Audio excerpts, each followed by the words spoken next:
और सबसे बड़ी खुशी की बात यह है कि जब मैं हांसी में आया था मैं 7 साल का था, और जहाँ मेरा बचपन बीता वो उस के नजदीक के बैठे हुए उकलाना से आए हुए समारखेड़ा गांव में मेरा बचपन बीता।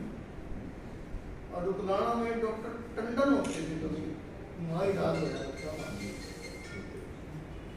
और हांसी में आने के बाद जो मेरे पहले उंगली पकड़ के कुछ सिखाया वो थे हरदेव जी, अभी चले गए बाद शाखा में लेके जाते थे।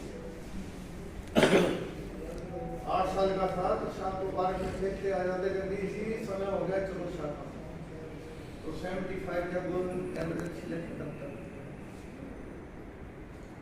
तो एक बहते पानी की तरह से जिंदगी गुजरी है। तो किसी ने कहा पत्रकारिता सीख करो। उस जमाने में पत्रकारिता का कोई इतना अर्थ नहीं था, तो सीखने के लिए कहाँ जाए, क्योंकि बगैर तो ज्ञान होता नहीं है। तो सबसे पहले जहाँ जा करके बैठे हुए थे मधुसूदन शर्मा, इनसे पत्रकारिता की ABCD सीखी, उससे फिर आगे बैठे चले।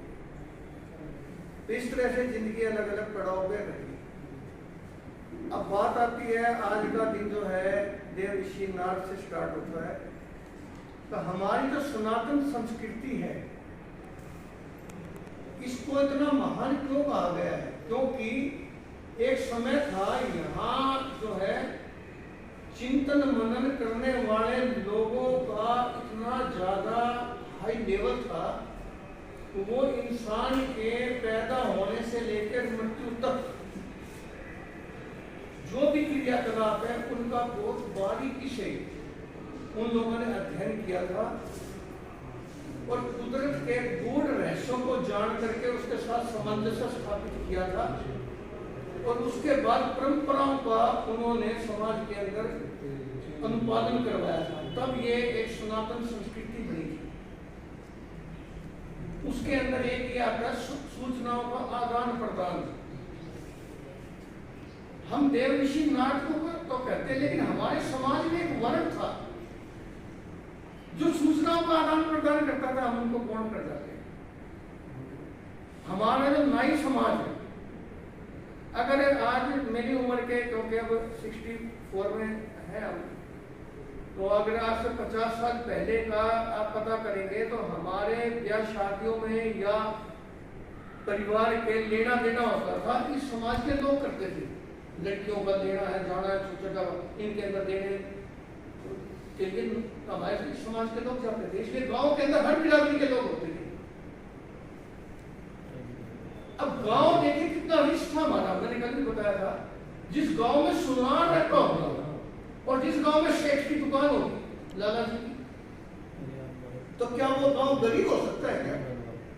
सुनार देहावस्ती नाम की दुकान बना के रहना, सोना चांदी है। मैंने अपनी आंखों से देखा, किलो के हिसाब से घरों में सोना चांदी गांव के अंदर। पर वहां सुनारों की 2-2 दुकानें, 3-3 दुकानें, घर परिवार। तो ये जो हमारा नाई समाज था, ये क्या करता था, जब कहीं भी जाता था तो उस गांव के अंदर से जब वो जहां से उसको गुजरना है वहां वापस तो पूरा जनरेटर रेल से उतर लिया। मान लो पुट्ठी मंगल था जाना है तो रतुआई ढाणी से होके जाना है, तो रतुआई ढाणी के अंदर जहां से मैं आया हूँ वहां के कितने लोग जानकार हैं। आगे ढाई ठाकरियां, 3 ढाणियां बढ़ के पुट्ठी, तो वो सबसे मिलता हुआ जाता था, उनकी सूचनाएं उनको दे करके जाता था, भाई आपके परिवार के लोग ऐसे हैं, ऐसे ऐसे, और वहां से सबकी सूचनाएं लेके और वापस उन लोगों को पहुंचाता था। ऐसे शादी ब्याह में जाते थे तब भी वो ऐसा काम करते थे। ये जो सूचनाओं का आदान प्रदान का काम है, इसी को पत्रकारिता कहते हैं। और ये जब कब शुरू हुआ हमारे हिंदुस्तान में, देखो हमारे तो आदिकाल से नाम से मिलते हैं, लेकिन इनकी बस शुरू हुआ अंग्रेजों के जमाने में, जब अखबार निकलने शुरू हो गए थे। उससे पहले जो मैंने बताया आपको, वर्गों के अंदर अलग अलग काम बटे हुए थे, श्रम विभाजन जिसको बोलते हैं इकोनॉमिक्स में।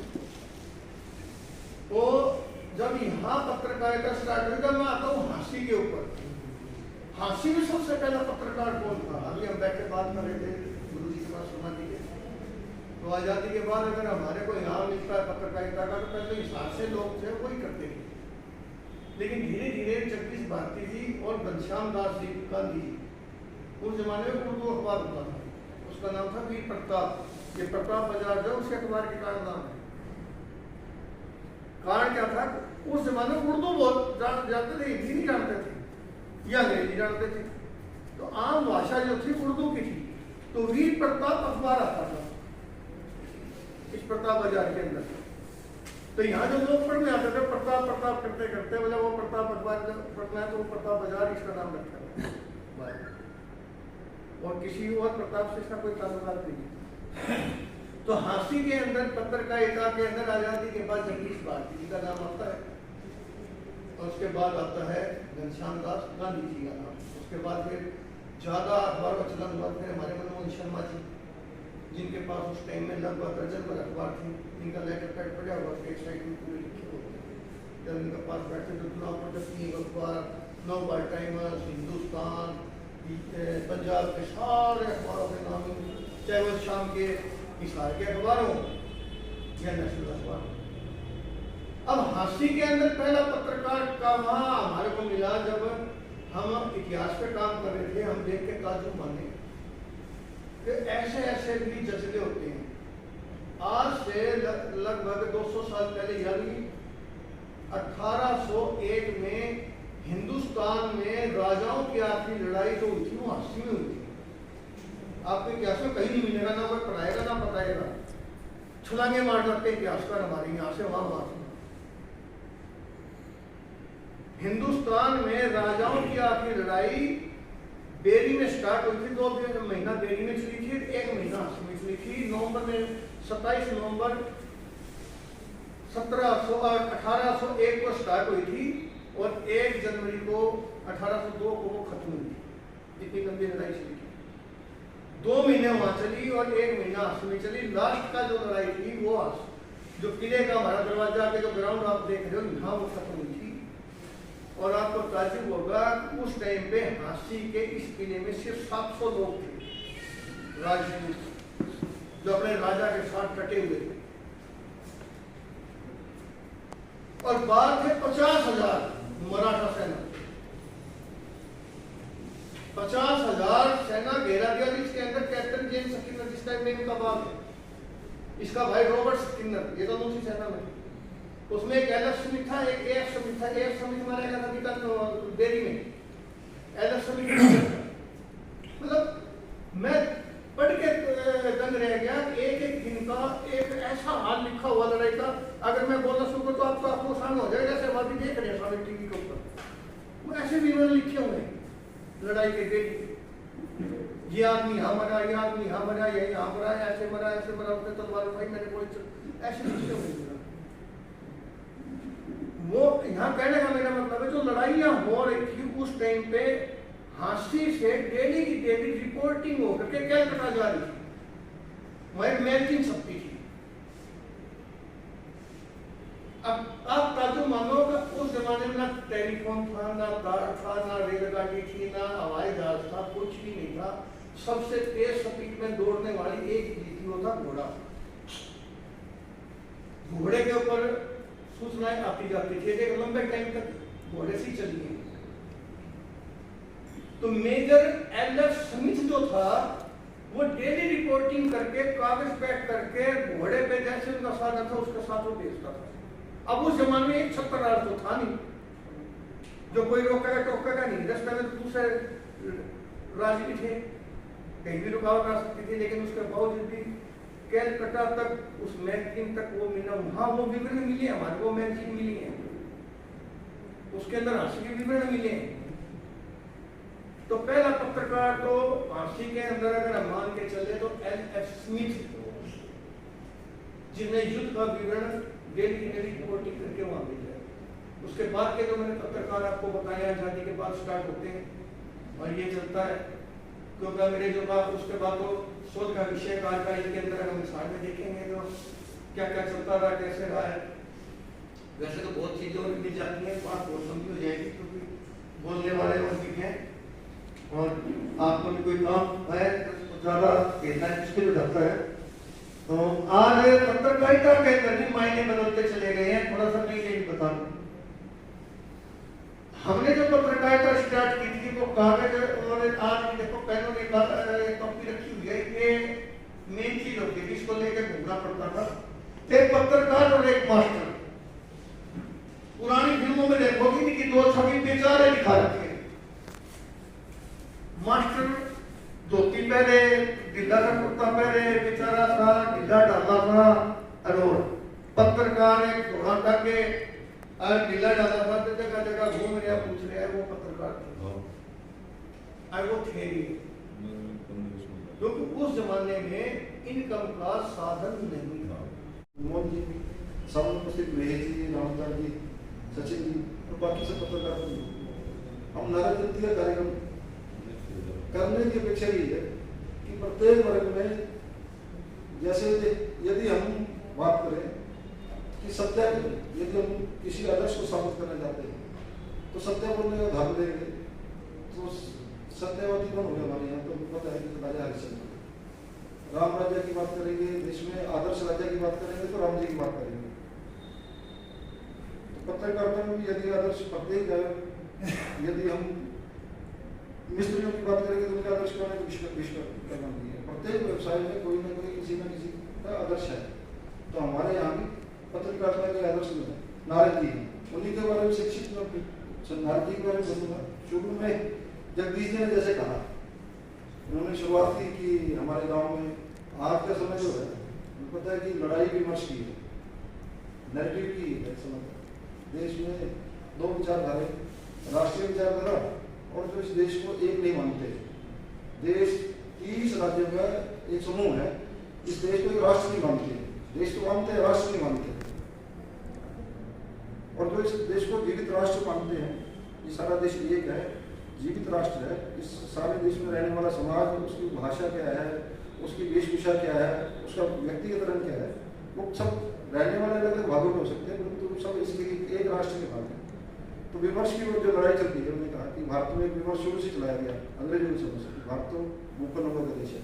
जबकि जगदीश जी ने बताया कि हमारे तो गाँव में भी सुनार, व्यवसाय में नाला भी है, तो गाँव में हमारे यहाँ गर्मी कभी नहीं थी। और हमने कैसे कैसे विमर्श धीरे धीरे से हमारे यहाँ सेट कर दिया कि हमारी मानसिकता भी यही होगी धीरे धीरे। नहीं तो काम करने वाला संदेशवाद बताया कि गांव में नहीं भी होता था। तो हमारे सारे काम, हमारे गांव की जो देश की अर्थव्यवस्था चलती थी वो गांव से ही चलती थी, और गांव हमारे देश की सबसे छोटी इकाई थी। और धीरे धीरे आज वर्तमान का विमर्श क्या है, गांव में रहने वाला क्या है, जिसका आर्थिक संसाधन नहीं है ना। पहले कृषि को उत्तम व्यवसाय बताया जाता था, आज कृषि को तो समय के साथ साथ सब जो विमर्श, मैं क्योंकि इस विमर्श के देश में विदेशी शक्ति द्वारा कहें इस देश को राष्ट्र नहीं मानते ऐसे लोग कहें, वो जो इस भारत का गौरव बढ़ाना चाहते हैं, जो विमर्श स्थापित करना चाहते हैं, उस भारत के ठीक विमर्श को स्थापित करने की, भारत की जो ठीक गौरवशाली परंपरा है, भारत की जो गौरवशाली रूप है, उसको स्थापित करने में मीडिया का ही बड़ा है। क्योंकि आज चाहे आप मीडिया का भी कोई भी स्वरूप ले लें, वर्तमान में भाई साहब ने कहा कि मीडिया का स्वरूप बदलता रहा। पहले मीडिया अपनी बात को ही रखनी होती थी तो मेलों में, धार्मिक कार्यक्रमों में, कुंभों में इकट्ठे होते थे, वहाँ सूचना जो होती थी उसके माध्यम से संप्रेषित होती थी। समय के साथ बदला तो भाई साहब ने बताया कि घोड़े के ऊपर सूचना जाने लगी, तो संदेशवाद घोड़े को लेके जाने लगा। आप सब मीडिया के लोग आपको बताने की होते हैं, वर्तमान में जो न्यू मीडिया है, सोशल मीडिया आ गया, तो मीडिया का स्वरूप हर काल में बदला है। तो आदिकाल से जो नारद जी हुए, नारद जी को मैं संक्षिप्त में बताता हूँ कि नारद जो शब्द है दो शब्दों से, नार जब हमें दर, नार शब्द का अर्थ है, एक तो जल को कहते हैं, और द या फिर अज्ञान को कहते हैं नार, और दो शब्द का अर्थ है देना या फिर नाश करना। दोनों में कहेंगे तो जो पितरों को जल प्रवाह करने वाला, या अर्थात अज्ञान के को नाश करके ज्ञान का प्रकाश करने वाला, नारद शब्द का शाब्दिक अर्थ है। हमें पता ही है कि ना हमारे यहाँ पर ग्रंथों में किसी भी ग्रंथ में जाएंगे, वैसे तो हम सब ने विमर्श के नाते देखा भी है, टीवी पे धार्मिक पिक्चर देखी हूँ, तो जीवन नाम का एक्टर ने देखा हो, और नारद करता है। उन्होंने नारद की, मैं भी कर रहा हूँ, भारत की गौरवशाली परंपरा, ऋषि परंपरा जो है उसका नैरेटिव बिगाड़ने की, तो नारद को नारायण आपने बिना लिए और करतार हो जाते हुए आते थे, उनका एक मस्करे से का रूप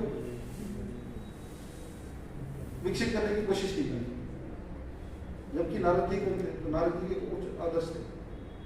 नारद जी को हम ब्रह्मा जी के पुत्र भी कहते हैं, विष्णु के भक्त भी कहते हैं, या फिर बृहस्पति जी की शिष्य भी। नारद जी को हम देव ऋषि भी कहते हैं, क्योंकि वो केवल देवों के ऋषि नहीं थे। तीनों लोगों में, चाहे वो धरती में रहने वाले मनुष्य हों, चाहे वो दानव हों, चाहे फिर वो देवता हों, नारद जी की भूमिका सबके बीच में आपस में तालमेल बनाने की थी। सूचनाओं का सूचनाओं का संचार करते थे, वो सबके बीच में करते थे। वो अलग विषय है कि नारद जी के बारे में एक घटना आती है कि नारद जी का पत्रकारिता की भूमिका भी एक श्राप के रूप में मिली।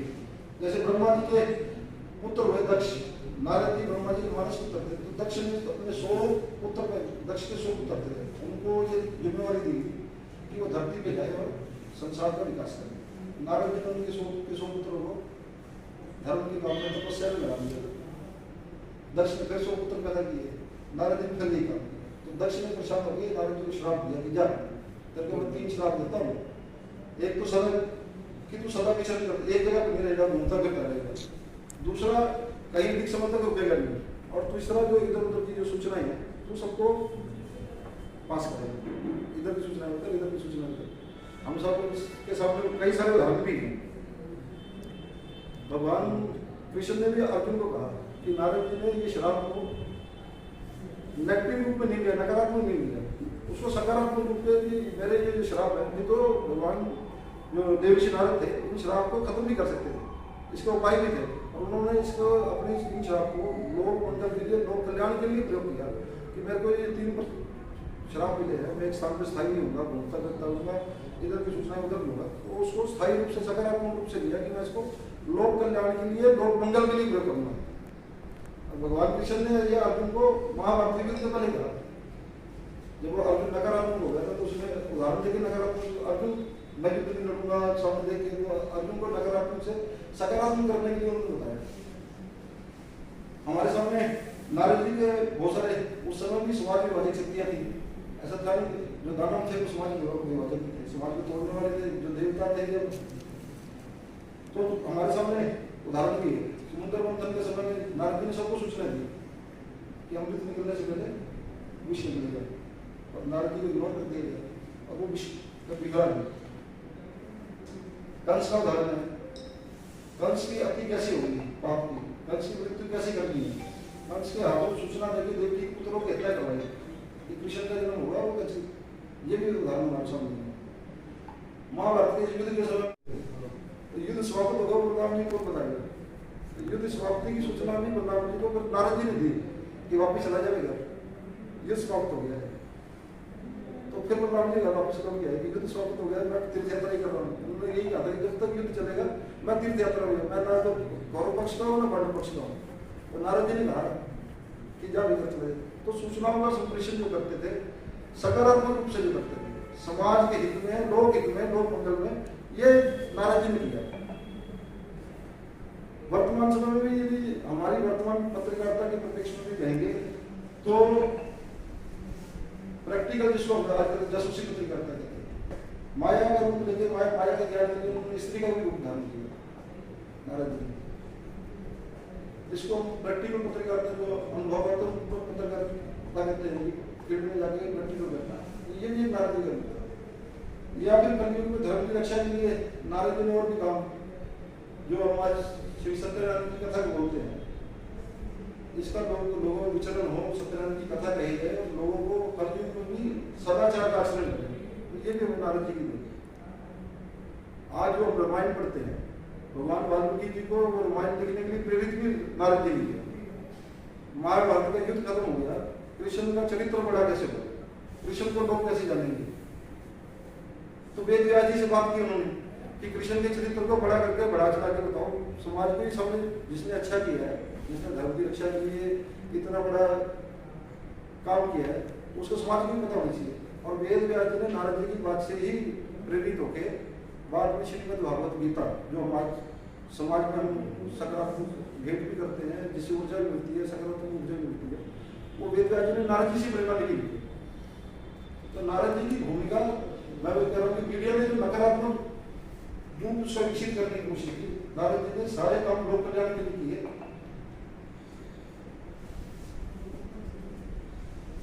दूसरी बात, नारद जयंती पे हम भी मीडिया के लोग बचे, नारद जयंती को लेकर भी हमारे यहाँ पे जो तथागत लिबरल लोग कहेंगे या फिर हम वामपंथी भी कहेंगे, एक नारद जयंती के लिए पूरा एक पत्रकारों को पूर्वाग्रह भी कर, जब शुरुआत में 2015 में नारद जयंती पूरे देश में करेंगे और ये मीडिया ने करेंगे क्या कि नारद जयंती कार्यक्रम नासाडी का ना विश्व संवाद के अंदर एक स्वतंत्र मीडिया एजेंसी है। पत्रकारों के लिए पत्रकारों कार्यक्रम, पत्रकार सबके कार्यक्रम में जाता है, सभी कवरेज करता है, सबका संप्रेषण देता है, सबको पब्लिसिटी करता है, और पत्रकारों के लिए कोई कार्यक्रम करता है। तो ये कार्यक्रम पत्रकारों के लिए है, राष्ट्रीय स्वयं शिक्षक का कार्यक्रम नहीं है। ये एक पूर्वाग्रह खड़ा किया गया कि संघ वाले कुछ न कुछ न्याय आते हैं, पत्रकारिता में नारद जी को लाने की कोशिश की है, तो ऐसा नहीं है। नारद जी की जयंती हमारे यहाँ ज्येष्ठ मास की कृषि पेशे पशु तृतीया को होती है। हमारे यहाँ देश की जो पहला साप्ताहिक पत्रिका शुरू हुई हिंदी की, उतन मार्तंड नाम की पत्रिका शुरू कलकत्ता से शुरू हुई, वो 30 मई 1826 को सब शुरू होने 100 साल पहले हुई। जिस दिन उस पत्रिका का शुरुआत हुई उस दिन नारद जयंती की बात, और उस पत्रिका के संपादक ने बड़ी खुशी से बताया कि आज हम जिस पत्रिका का शुरुआत करने जा रहे हैं हमारे लिए हर्ष का विषय है, क्या है नारद जयंती को बताते हुए भी उत्साहित है। हमारे यहाँ पर पत्रकारिता का जो वर्तमान स्वरूप, हम पत्रिकाएं या समाचार, हमारे यहाँ पहले तो पत्रकारिता का स्वरूप मेलों में सूचनाएं मैं बता रहा हूँ या फिर कथाओं के माध्यम से यही स्वरूप था, या फिर जब समय बदला तो शिलालेखों के माध्यम, पर अंग्रेज ये जो वर्तमान स्वरूप है ये अंग्रेजों के साथ ही आया। अंग्रेज आने के साथ ही पत्रिकाएं मैगजीन्स आई, ये अंग्रेजों के साथ में आई, परंतु हमारे लोगों ने इसको स्वतंत्रता संग्राम में खूब प्रयोग किया। मैं ये उदाहरण इसलिए दे रहा हूँ कि 19वीं शताब्दी में 19वीं शताब्दी के मध्य में नागपुर में एक पत्रकारिता का शिक्षण संस्थान खुला, देश में वो दूसरा शिक्षण संस्थान था, वो ईसाइयों द्वारा चलाया जाने वाला शिक्षण संस्थान था, परंतु ईसाइयों ने जब भारत में अपना पत्रकारिता शिक्षण संस्थान खोला तो उसके गेट पे जब चित्र लगाया, मूर्ति लगाई, तो वो किसी ईसाई व्यक्ति की नहीं लगाई, वो देवी नारद की मूर्ति लगा के अपना शिक्षण संस्थान का वो शुरू किया। तो कहने का भाव, संघ ने कोई काल्पनिक नारद जी को लाके स्थापित करना है ऐसा नहीं है। नारद जी पत्रकारों के स्थायी आदर्श हैं और इनकी मान्यता स्थायी बने। वर्तमान स्वरूप में भी अब देख रहे हैं कि सोशल मीडिया का स्वरूप बन रहा है। सोशल मीडिया के एक समय में भी हम सब, ये जो प्रिंट मीडिया है, इलेक्ट्रॉनिक मीडिया है, ये जाने वाला नहीं है, परंतु हमारे यहाँ भारत में भी नई चीजों को बड़ी तेजी से बनाते हैं, हर चीज को ग्रहण करते हैं, पुरानी को रिजेक्ट नहीं करते हैं, नई चीज को ग्रहण करते हैं। सोशल मीडिया के वर्तमान समय में भी नारद जी नई पीढ़ी के लिए भी जब हम किसी चीज के उच्च आदर्श स्थापित कर देते हैं, नया मीडिया जो न्यू मीडिया है उनके लिए पहले से हम आदर्श स्थापित कर देंगे, नारद जी हमारे आदर्श हैं, तो वो धीरे धीरे उन चीजों को स्वीकार कर लेते हैं, उसको ध्यान में रखते फिर वो उस फील्ड में आगे जाता है। और यदि कोई आदर्श नहीं होता है तो फिर मनमर्जी आदर्श स्थापित ग्रहण कितना करेगा, अपने जीवन में लागू कितना करेगा, वो बात की बात है, उसके ऊपर किसी के जोर जबरदस्ती तो कोई कर नहीं सकता है। परंतु यदि मैं कहने का विश्व संवाद के अंदर केवल और केवल पत्रकारों में नहीं, हमारे यहाँ जो पत्रकारिता के संस्थान है, अभी कल महेंद्रगढ़ में जो सेंट्रल यूनिवर्सिटी है उसका भी कार्यक्रम था, उसमें